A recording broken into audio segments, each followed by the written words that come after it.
출애굽기서 19장 7절로 15절까지의 말씀, 우리 다 같이 한 목소리로 합독하여 읽겠습니다.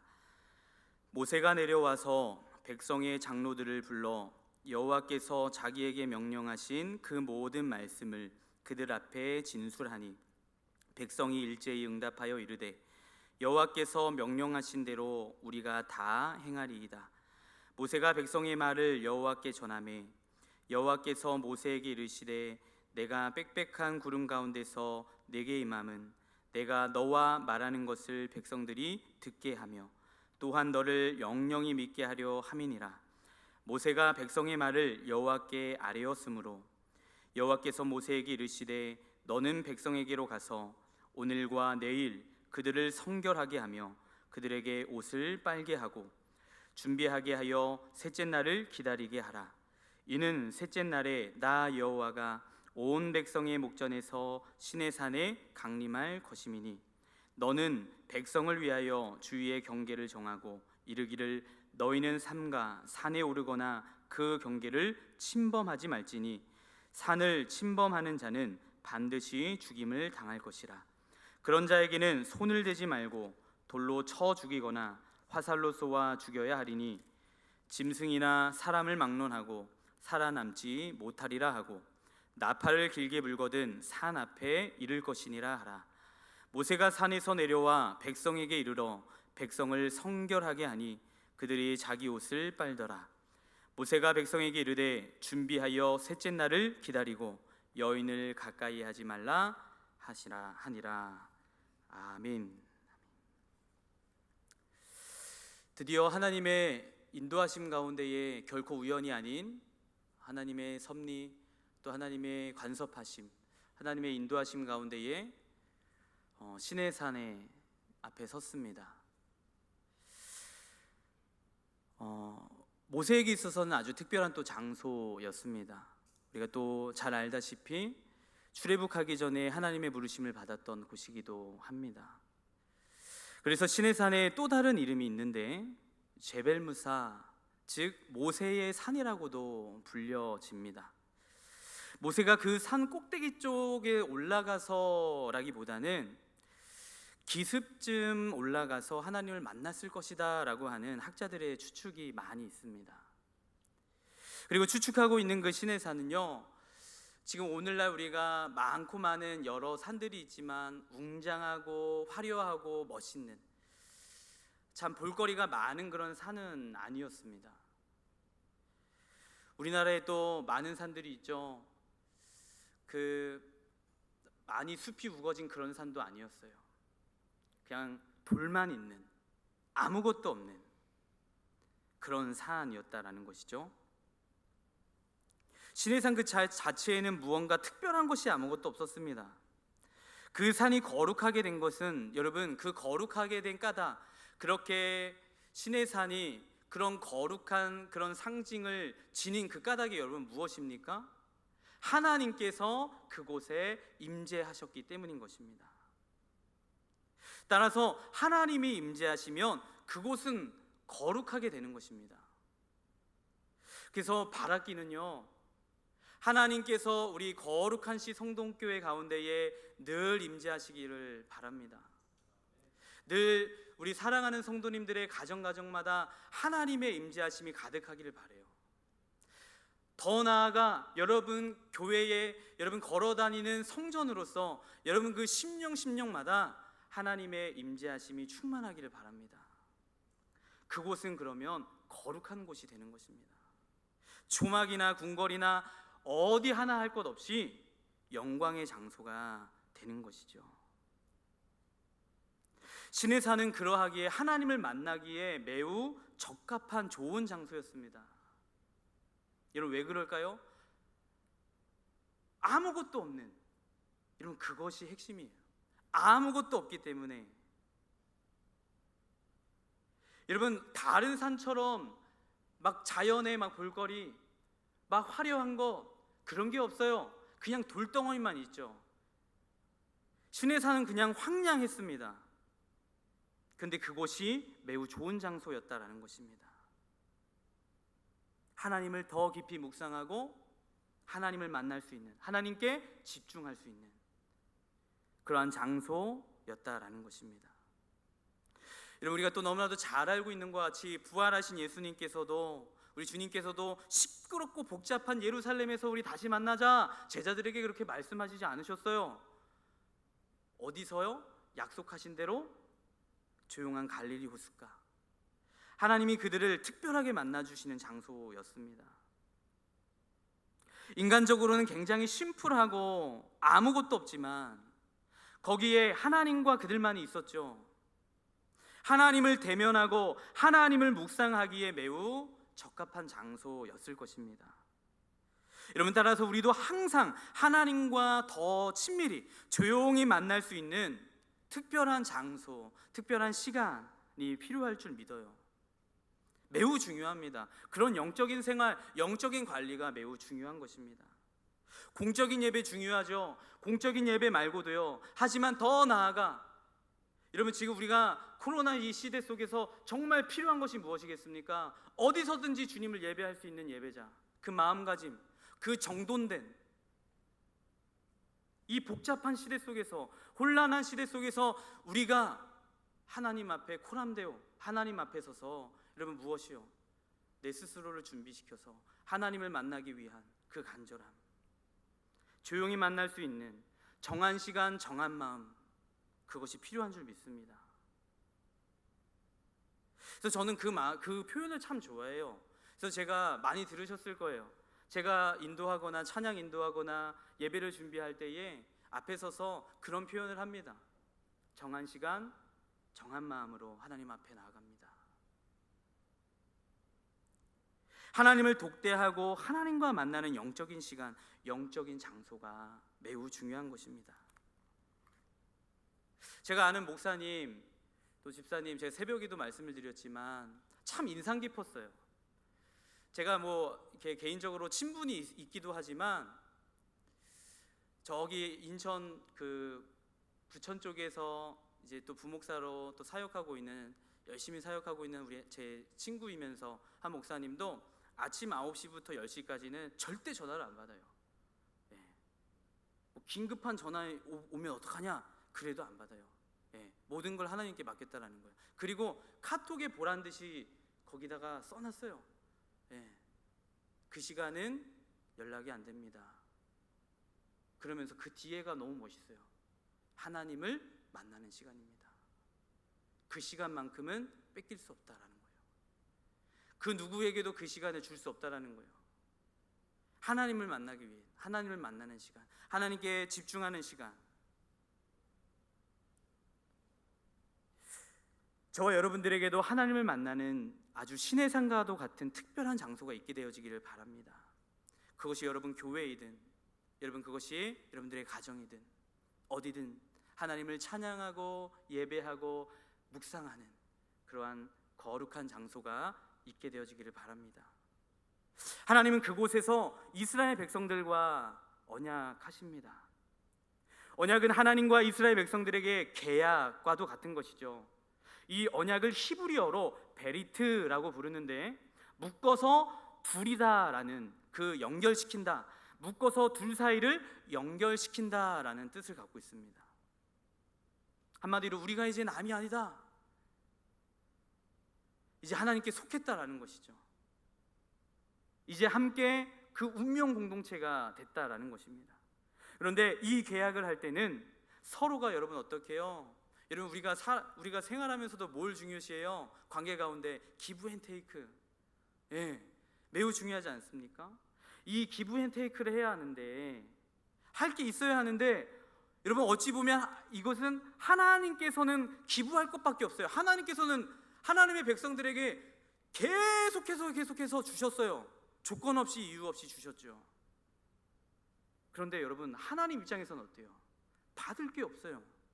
어찌 보면 받을 건 별로 없는데, 하나님 쪽에서는 굉장히, 여러분, 손해되는 계약인데, 하나님께서는 그들과 언약을 맺으시는 것입니다.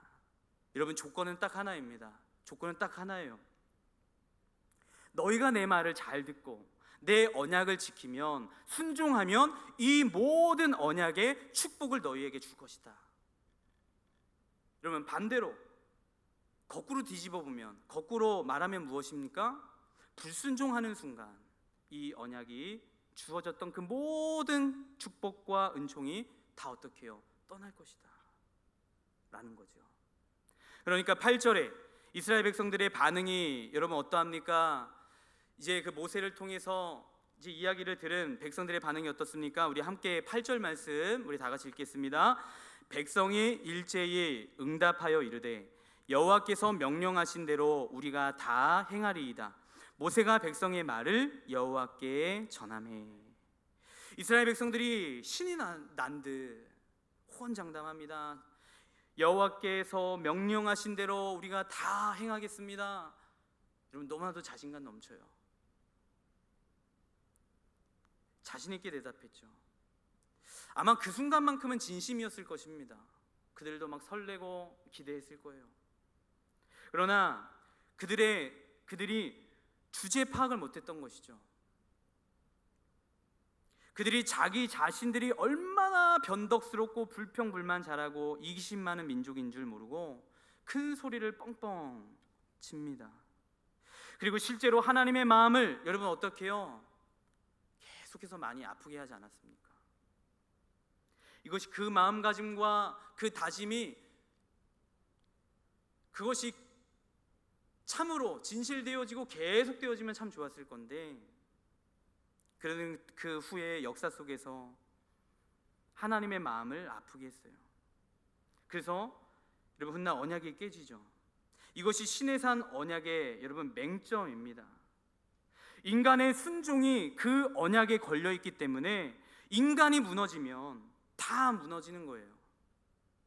그럼에도 불구하고 하나님께서는 내가 너희들을 어떻게 믿어? 내가 너희들을 뭘 믿고 어떻게 믿냐? 여러분 그렇게 하시지 않으셨어요. 그게 은혜죠. 하나님도 연약한 우리들 아세요.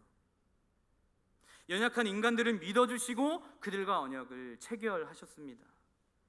그리고 어제 본문의 말씀 5절과 6절의 말씀처럼 축복에 관한 말씀을, 또 정체성에 관한 말씀을, 사명에 관한 말씀을 주시는 것 아니겠습니까? 그러면서 하나님이 그들에게 말씀하셨죠. 너희는 모든 민족 중에서 내 소유가 되겠고, 이것이 얼마나 여러분 감사하고 큰 은혜인지 몰라요. 그래서 여러분 그때에 이스라엘 백성들에게 그렇게 약속하셨던 그 말씀이 오늘 우리의 레마의 말씀으로, 나에게 하시는 말씀으로 들려지기를 바랍니다.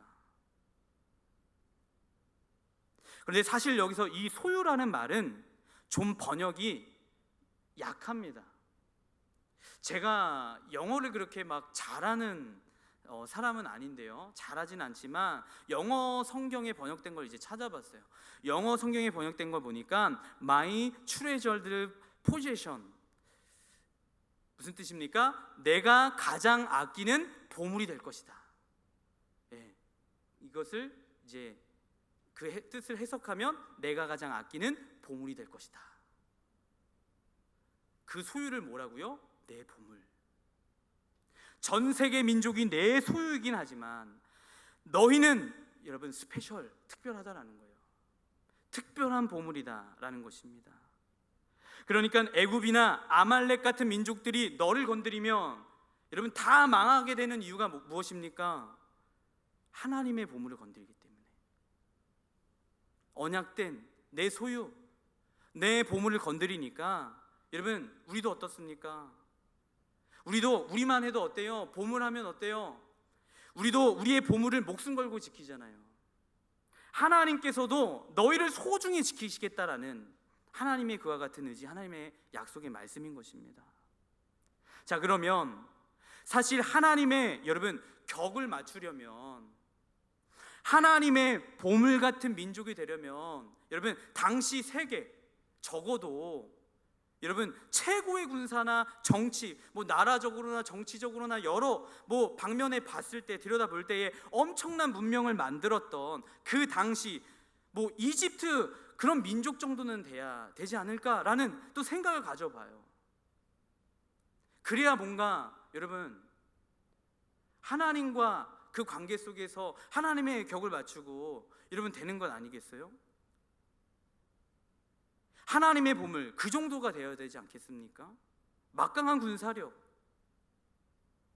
그런데 하나님의 보물 그랬는데 가장 작고 연약한 종살이하고 있는 보잘것없는 이스라엘인 것이죠. 여러분, 이스라엘이 그런 존재였다라는 것입니다. 그래서 이스라엘이 잘나서 여러분 자격이 있어서가 아니죠. 하나님의 보물이 된 게 아닌 것입니다. 하나님의 주권적인 선택으로, 하나님의 사랑으로 보물이 된 것입니다. 우리 신명기 7장 6절에서 8절 말씀, 우리 제가 읽어드리겠습니다. 신명기 7장 6절에서 8절 말씀.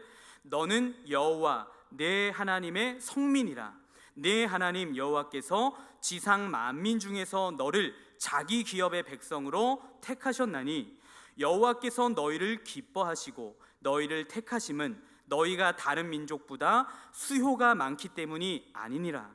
너희는 오히려 모든 민족 중에 가장 적으니라. 여호와께서 다만 너희를 사랑하심으로 말미암아 또는 너희의 조상들에게 하신 맹세를 지키려 하심으로 말미암아 자기의 권능의 손으로 너희를 인도하여 내시되 너희를 그 종 되었던 집에서 애굽 왕 바로의 손에서 속량하셨나니. 여러분, 너희를 사랑해서 주권적인 선택으로 가장 작은 숫자의 너희를 하나님의 완전한 사랑으로 선택했다라는 것입니다. 여러분 하나님 앞에 드릴 것이 없습니까? 여러분, 연약한 몸을 갖고 계신가요? 보잘것없다라고 생각하십니까? 여러분, 그것은 여러분의 생각이에요. 하나님이 우리를 보실 때에는 너는 내 소유다, 너는 내 보물이다. 할렐루야. 그 믿음이, 그 확신이 저와 여러분들 가운데에 넘쳐나기를 바랍니다. 하나님의 보물이 되겠다라는 것은 엄청난 특권입니다. 왜요? 하나님이 지키실 것이거든요. 그것이 하나님의 약속이에요. 하나님께서 존귀하게 여겨주실 것이기 때문인 것입니다.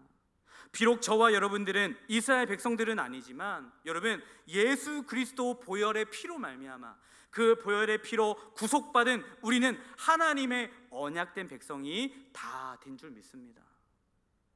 그럼 그 믿음이 참으로 중요합니다. 우리 모두가 하나님의 보물이라는 사실을 여러분 확신하면서 살아가는 것이 중요해요. 여러분, 왜 그렇습니까? 그래야만 여러분 낭비하지 않고 살아요. 세월을 아끼며 삽니다. 그래야만 내게 주어진 그 일 가운데에 거룩한 방향을 잡고요, 제대로 된 방향을 잡고요, 제대로 된 목적을 정하고요, 제대로 된 그 목적을 향해서 제대로 된 선택을 하면서 하나님 앞에 살아갈 수가 있어요. 그리고 하나님께서는 또 너희는 내게 대하여 제사장 나라가 될 것이다 하셨죠.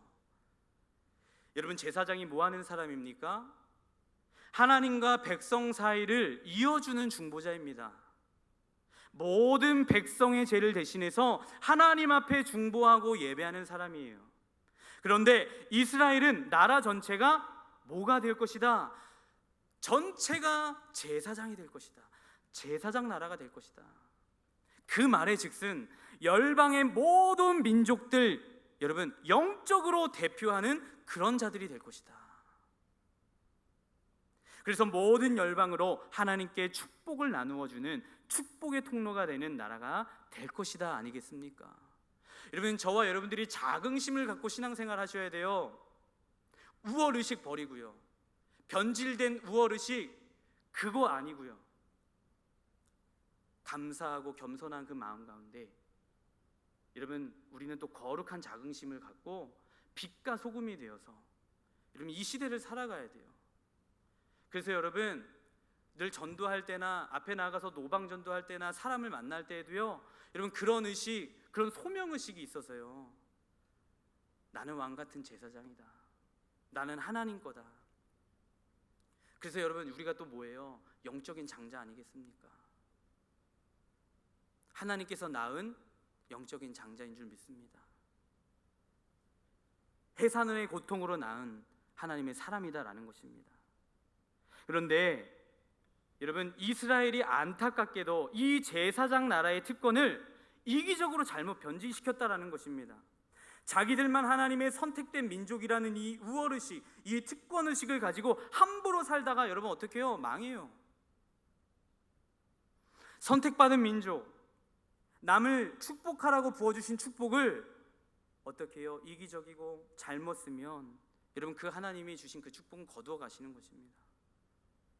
축복은 하나님의 선한 힘인 것입니다.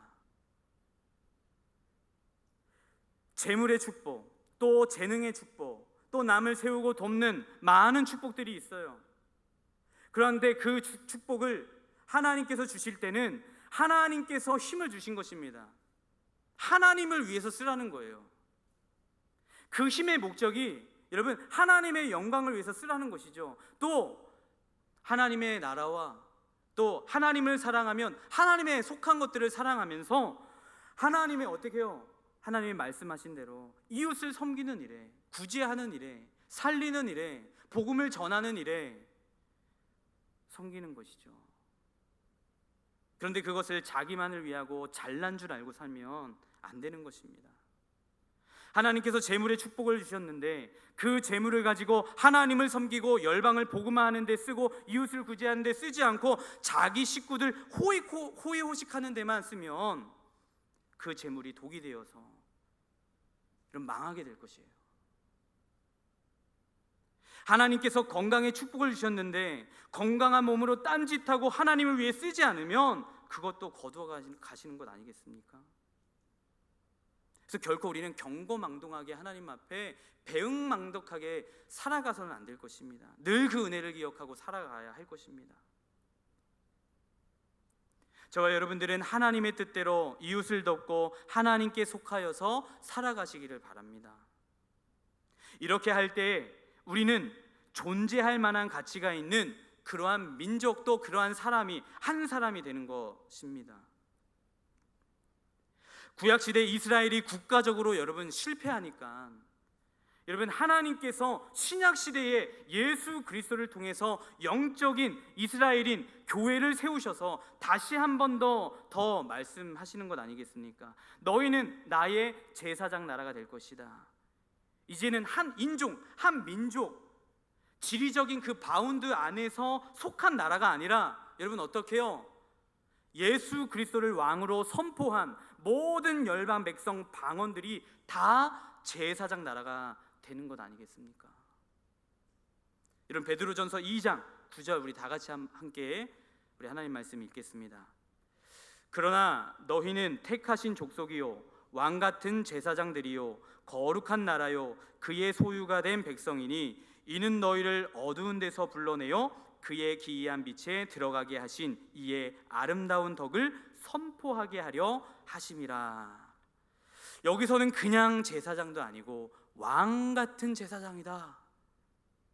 여러분 왕 같은 제사장이다라는 것입니다. 단순한 열방과 하나님과 연결하는 중보자가 아니고요, 왕 같은 이란 말은 통치한다라는 의미인 것입니다. 그 권세를 우리에게 하나님께서 허락해 주셨다라는 것입니다. 그렇게 하나님께서 모세에게 먼저 말씀하셨고 또 백성들에게 여러분 이와 같이 그런 말씀을 주시면서 백성들에게 상기시켜 주시는 거예요. 상기시켜 줄 필요가 있는 거예요. 왜요? 그들은 영원히 하나님을 섬겨야 될 백성들이기 때문에, 하나님을 예배하는 사람들이기 때문에. 그래서 하나님께서 티칭, 훈련해 가시는 거예요. 이처럼 저와 여러분은 거룩한 하나님의 나라의 백성이요 또 왕같은 제사장인 줄 믿습니다. 그래서 한 사람 한 사람 하나님이 쓰시는 제사장이 되어야 해요. 그런데 여러분 우리는 그래 아멘 하죠. 잘 알고 있어요. 그런데 그렇게 하기 위해서는 반드시 해야 할 것이 있다는 것입니다. 준비되어져야 할 게 있어요. 바로 거룩인 것입니다. 성결인 것입니다. 여러분 큰 그릇, 작은 그릇, 굽어진 그릇, 금간 그릇, 살짝 금이 간 그릇도 사용할 수는 있어요. 그릇으로 마치 그릇으로 표현한다면 여러분 많은 여러 그릇들 다 쓸 수는 있지만 여러분, 어떤 그릇은 쓸 수 없습니까?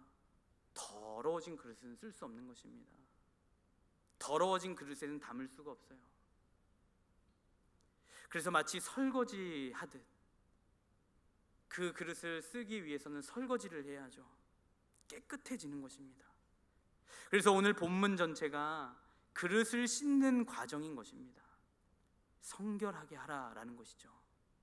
하나님을 만날 준비를 하라라는 것입니다. 하나님을 만날 준비는 성결입니다. 거룩인 것입니다. 내가 거룩하니 너희도 거룩할지어다. 또 9절의 말씀을 보니까 여러분 함께 우리 9절 말씀 함께 보겠습니다. 9절 말씀입니다. 여호와께서 모세에게 이르시되 내가 빽빽한 구름 가운데서 내게 임함은 내가 너와 말하는 것을 백성들이 듣게 하며 또한 너를 영영히 믿게 하려 함이니라. 모세가 백성의 말을 여호와께 아뢰었으므로. 여러분, 왜냐하면 거룩한 하나님이 중간에 차단벽이 없이는, 여러분 우리 어떻게요? 그 백성이 사람이 거기에 들어가면 죽게 된다라는 거예요. 하나님께서 분명히 경계를 치셨어요. 여러분, 그것은 하나님의 위엄, 하나님의 영적인 권한을 의미하는 것이기도 하지만, 여러분 그것은 또 하나님의 백성들을, 하나님의 사람들을 살리고자 하시는 하나님의 보호 장치와도 같은 것이었습니다. 하나님의 배려였어요. 여러분, 그리고 이어서 우리 함께 10절 또 11절 말씀을 함께 또 이어서 함께 말씀 보겠습니다. 여호와께서 모세에게 이르시되 너는 백성에게로 가서 오늘과 내일 그들을 성결하게 하며 그들에게 옷을 빨게 하고 준비하게 하여 셋째 날을 기다리게 하라. 이는 셋째 날에 나 여호와가 온 백성의 목전에서 시내 산에 강림할 것임이니. 여러분, 준비할 것은 우리인 것입니다. 여러분, 예배의 주인공은 하나님이세요. 마치 그러하듯 준비할 것은 백성들인 것입니다. 여러분, 그런데 뭐 빨래 하는데 여러분 사흘이나 여러분 걸리는 게 마땅합니까? 근데 여기서 여러분 왜 빨래 하라라는 것일까요? 여러분, 겉모습, 옷을 빠는 것은 사실 겉모습에 불과해요. 하지만 여러분, 여긴 영적인 의미가 담겨 있는 것입니다. 사실은 너희의 마음, 너희의 속사람의 옷을 빨라라는 것입니다. 세탁하라는 것입니다. 그리고 기다리라라는 거예요. 우리가 하나님을 만나기 전에 우리를 깨끗하게 하는 준비와 또 내려놓음과 그러한 기다림이 필요한 것입니다. 여러분, 그래서 또 여러분 마지막 절에서 우리 또 여인을 가까이 하지 말라. 여러분, 이 여인을 가까이 하지 말라가 무엇일까요? 여러분, 부정하기 때문에 그런 것입니까? 여러분, 그래서 오늘 아침에 또 저희 교육자들이 교육자 회의 하기 전에 말씀 묵상을 하면서 궁금했어요. 여인을 왜 가까이 하지 말라 하셨을까? 여러분, 그래서 이런 얘가 맞는지 모르겠어요. 근데 이런 맞는 것 같아요. 사실 맞는 것 같아요. 이 또 말씀을 해석해보고 그 영적인 의미를 이렇게 비추어 보면, 예를 들면 여러분 이런 것입니다. 여러분, 제가 축구를 굉장히 좋아하는데요. 축구 선수들의 이제 프로의 세계가 있어요. 그러면 많은 경기의 리그를 치르죠. 그런데 정말 중요한 경기가 있습니다. 여러분, 중요한 경기가 무엇이겠어요? 컵이 달린 경기겠죠. 월드컵, 챔피언스 리그, 뭐 구강컵 리그, 뭐 많은 리그들이 있습니다. 근데 그러할 때에 감독과 코치들이 엄격하게 선포하는 게 있어요. 선수들을 향해서요.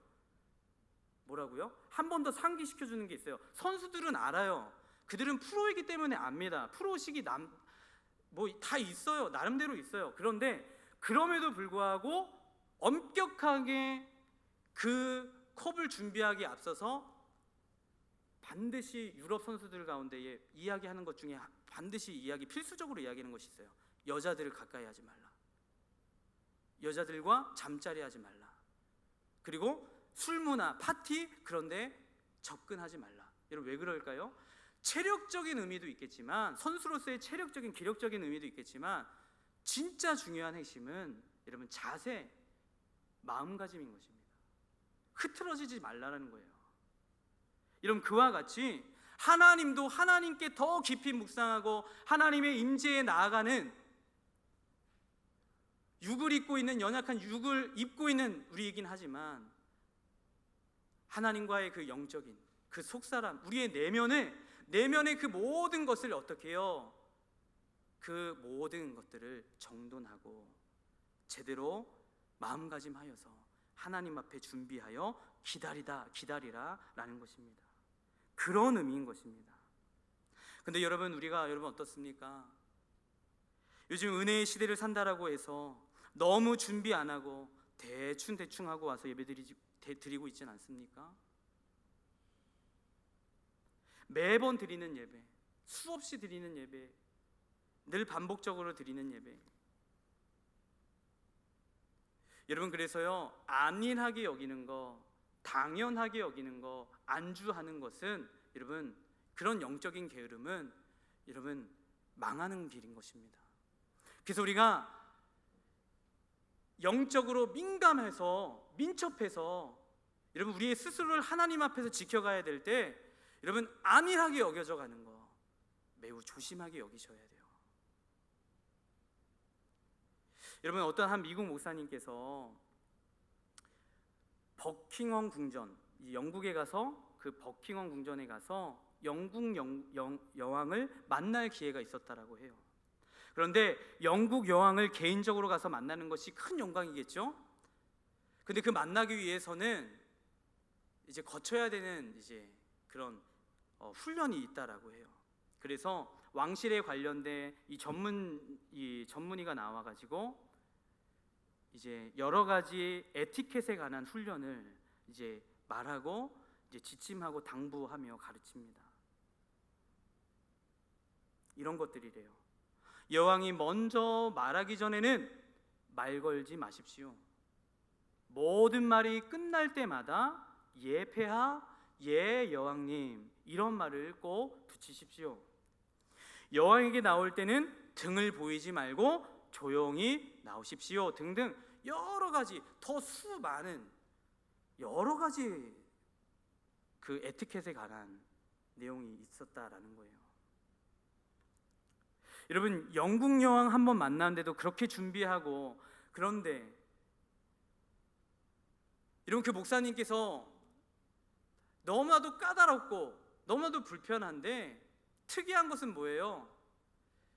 그 가운데에 그 목사님 말고도 다른 많은 사람들이 있었는데 불평하는 사람들이 단 한 사람도 없었다라는 것입니다. 여왕을 만나는 것만으로도 그렇게 설레고 흥분이 돼서겠죠. 그래서 그렇게 예복을 갈아입고 에티켓 훈련을 해서 들어가는데, 그런데 우리가 은혜의 시대를 산다라고 해서 우리의 그 만군의 여호와 하나님 앞에 나오면서 여러분 우리가 어때요? 우리의 모습을 좀 돌아보길 바래요.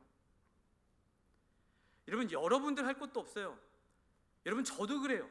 저도 오늘 새벽에도요, 제가 오늘 이제 새벽에도 이제 말씀을 준비해야 돼서 좀 긴장감이 그럴 땐 좀 더 하거든요. 알람을 막 5개 막 6개 막 맞춰요.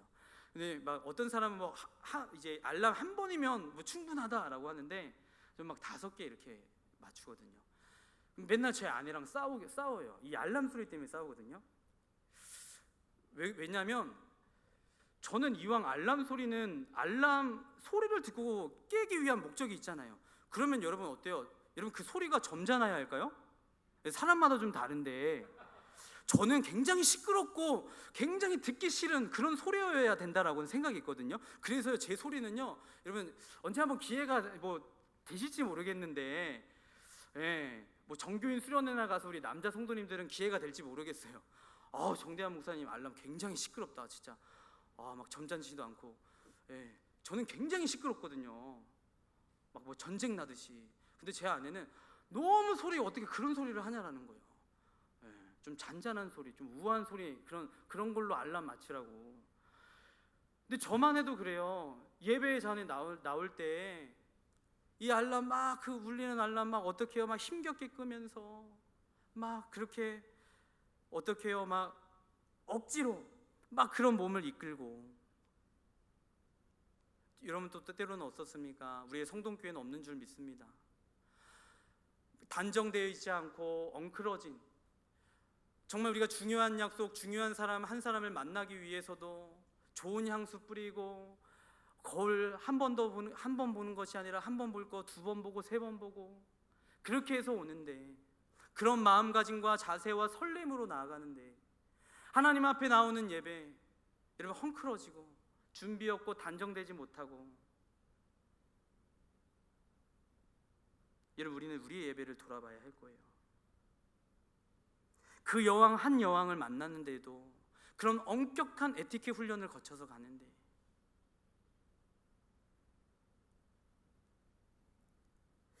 여러분 또 오해하지 마세요. 여러분 불교 믿는 사람들이 공양미 할 때, 제가 불교 절에 가고 그런 건 아니에요. 근데 오해하지 마세요. 근데 제가 좀 찾아봤어요. 불교 믿는 사람들이 그 공양미 할 때에도 쌀 한 톨 한 톨 다 골라낸다라는 거예요. 흠 있는 것 안 드리겠다라는 거죠. 여러분 죽은 신에게도 드리는 그 공양미도 그렇게 드리는데, 우리가 헌금 드릴 때 구겨진 돈 대충 던지듯 드리고, 그래서 저도요 주일학교에서 애들한테 많이 가르쳐요. 이 어릴 때 훈련, 어릴 때 가르치는 교육이 매우 중요하지 않습니까? 그래서 찬양할 때도요, 제가 주일학교 우리 아이들에게도요, 애들이니까 그럴 수 있지, 아니요, 결코 그렇지 않아요. 용납하지 않습니다. 허용하지 않습니다. 하나님 앞에 드릴 때, 그게 뭐가 중요해요? 형식적인 그게 뭐가 중요해요? 아니요, 중요하죠. 아이들한테 가르치는 거예요. 두 손으로 드려라. 구겨진 것 드리지 마라. 다음날 준비해라. 여러분 지금 코로나 상황 때문에 이제 좀 풀려서 이제 이번 주부터 또 현장 예배, 우리 또 유초동부는 또 그렇게 드릴 것인데, 그 자석수에 비례해서 그렇게 이제 드릴 것인데, 이제 그동안 한동안 못 나올 때는 온라인 예배에서, 그럼 제가 아이들한테 강조해요. 얘들아 못 나오지? 그럼 우리가 하나님 앞에 준비한 예물, 헌금 어떻게 해야 할까? 그거는 미리 부모님께 말씀드려서 봉투에 담아다가 따로 준비해서 구별된 곳에, 구별된 서랍에 준비해서, 아니면 책에 껴서, 성경책에 껴놔서 모아놓고 나중에 교회 올 때에 하나님 받아주세요, 하나님 겁니다, 우리 그런 고백으로 드리자.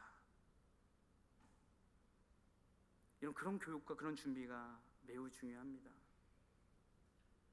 여러분 하나님께서 돈을 받으시는 건 아니시잖아요.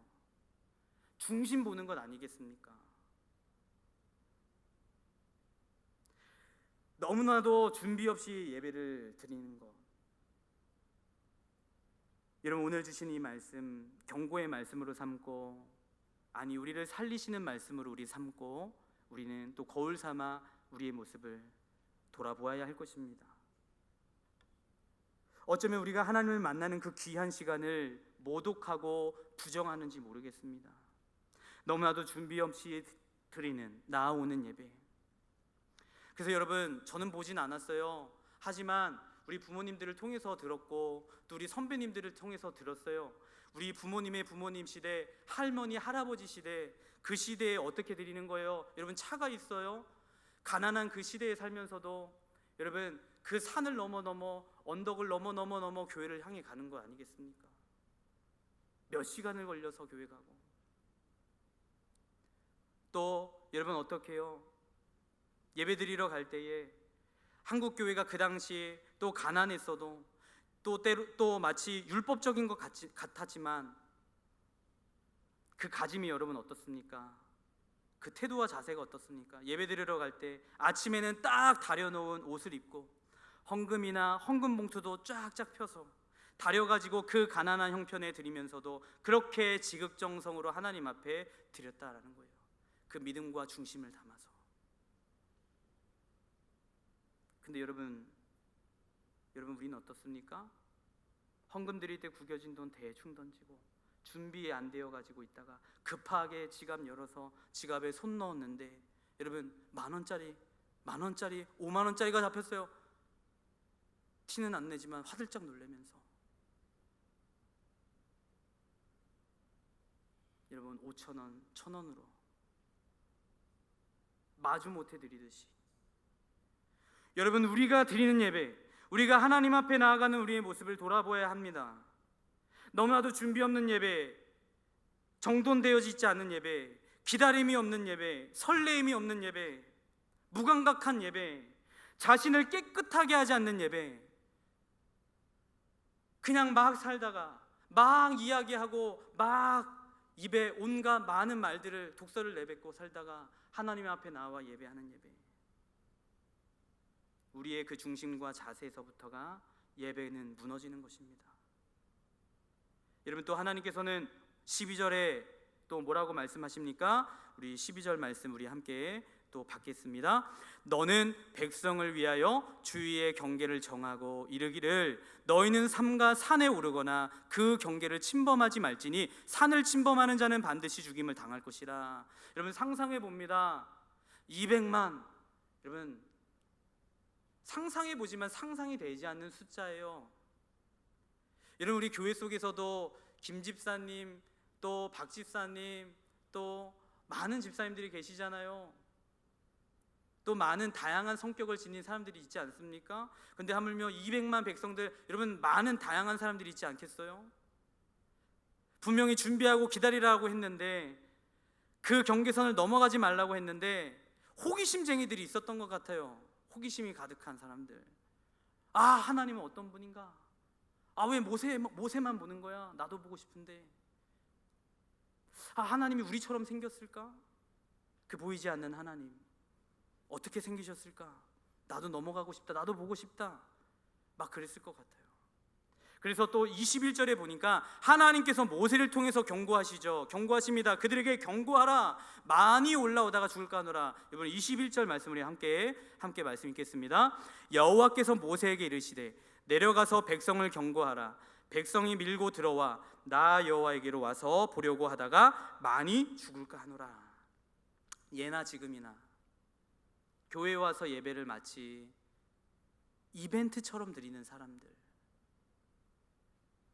아까 말씀드렸던 것처럼 와서 예배를 정신없이 드리는 사람들, 내 기준으로 드리는 사람들, 내 감정이 이끌려 드리는 사람들. 여러분 예배는 결코 콘서트, 쇼가 아니죠. 거룩한 하나님을 만나는 시간인 것입니다. 그렇게 거룩을 여러분들이 한 자리에 와서, 여러분 그 하나님의 사람들이다라고 한 사람들이 한 자리에 와서 함부로 경거망동하게 하고 그렇다고라고 한다면 여러분 그것은 거기서부터 무너지면 시작인 것이고 돌이킬 수 없는 구렁텅이로 떨어질 수밖에 없는 것입니다. 그곳에서는 여러분 성장이 없어요. 그러한 것에 여러분 하나님을 향한 감동이 없는 것입니다. 예배 전에 오면서 너무 준비 없이 오고 대충 오고 함부로 말하고 함부로 쓰다 남은 것 드리고 경박하게 하나님을 예배를 다루고 행동하는 사람, 마치 예배를 해치워 버리듯이 그런 표현처럼 해치워 버리는 거예요. 이 경고를 여러분, 그래서 여러분 거듭 숙지할 필요가 있어요. 나에게 주시는 말씀 우리는 삼아야 하는 것입니다. 그래서 늘 두렵고 떨림으로 하나님 앞에 서고 나아가야 해요. 여러분 분명히 하나님은 사랑이십니다. 하나님은 사랑이시고 선하시고 노하기를 더디하신다라고 하셨어요.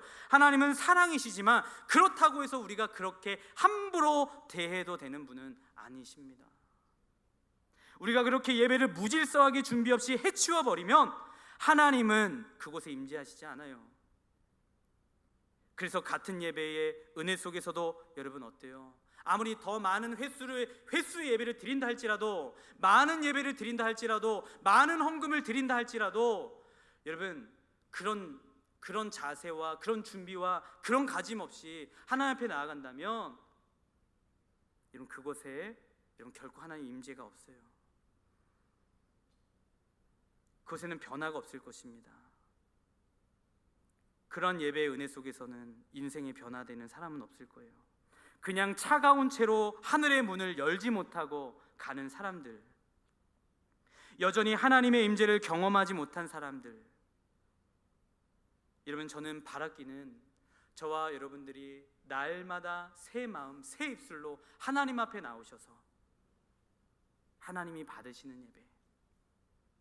그래서 우리가 늘 우리에게 돌아오는 예배이지만 이 말씀, 오늘 말씀 그저 이스라엘 백성들에게 그때 주신 말씀이 아니라 오늘 우리에게도 주시는 경고의 말씀, 준비하라, 성결하게 하라 라는 말씀, 즉 우리를 살리시는, 우리를 지켜주시겠노라 라고 하시는 그 하나님의 말씀으로 삼아서,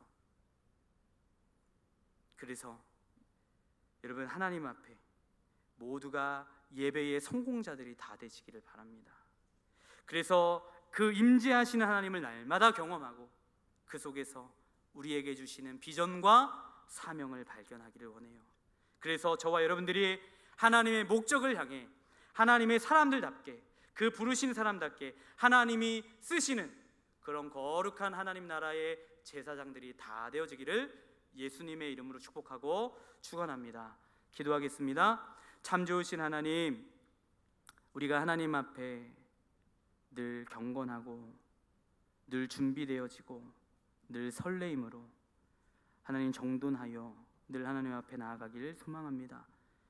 사람은 더 좋은 무언가를 찾기에 골몰하지만 하나님은 더 좋은 예배자 한 사람을 찾으신다라고 하신 것처럼 하나님, 하느님이 찾으시고 하나님이 부르시고 사용하시는 그 한 사람, 그 한 사람들이 하나님 우리가 되어지고 또 내가 되어지기를 원하며 그 믿음과 소망 가운데 하나님 앞에서 성결한 옷을 입고 준비하고 기다리고 기대하며 살도록 주님 붙드시고 항상 인도하여 주시옵소서.